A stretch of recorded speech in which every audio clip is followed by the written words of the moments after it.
Touche.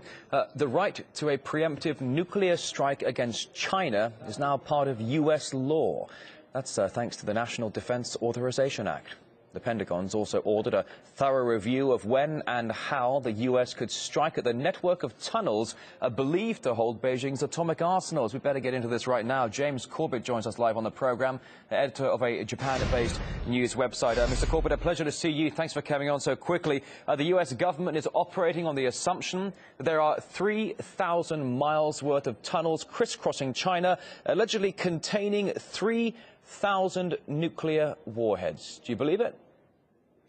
Well, I'm not even sure that the U.S. government really believes it. This is really on the back of a study that was commissioned out of Georgetown University last year, or 2 years ago now, that found that in this network of tunnels that we do know exist, and we can see from satellite telemetry, we do know that these tunnels exist, and it's just sheer speculation about what exists within them at this point.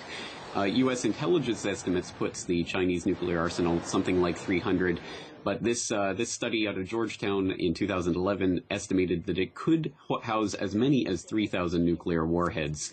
So basically, as part of the NDA 2013, they're basically saying that now the Stratcom is going to have to commission a report to identify the potential problems involved in this and whether or not they'll be able to actually confront this with conventional or even nuclear forces in the event that they actually need to take out China's they're certainly assessing how big are these tunnels, how many warheads are in this tunnel. Previous reports had said 300, not 3,000. Now, we've got most of America's ballistic submarine fleet operating in the Pacific. We've also got more U.S. ships moving in that area. The Pentagon all the while promising to contain China and now planning for what they say a possible nuclear strike. Well, that's not exactly going to help already strained relations, is it?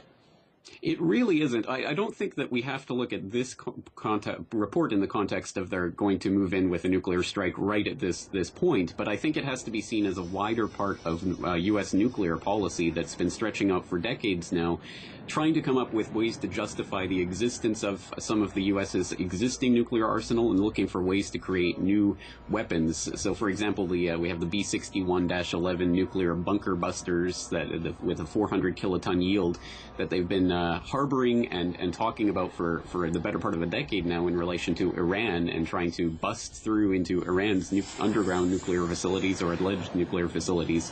Now they're just shifting that rhetoric over to the Asia-Pacific as part of this Asia-Pacific pivot. I think to a certain extent this is just to justify the existence of the U.S. arsenal and to make sure that things like the New START, the Strategic Arms Reduction Treaty, basically gets scuttled before it really gets off the ground. And there's a lot in this new NDAA that really seeks to undermine the president's ability, should he ever want to actually reduce the nuclear stockpile.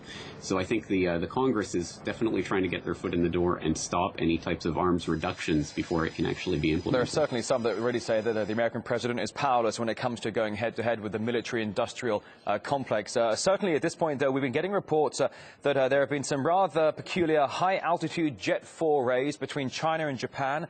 Some Japanese jets tailing Chinese jets, basically playing some high-altitude games of cat and mouse, possibly reigniting another territorial dispute. They've been having disputes for quite some time now, certainly over some particular islands. Is it possible that those two could get involved in something slightly more intense?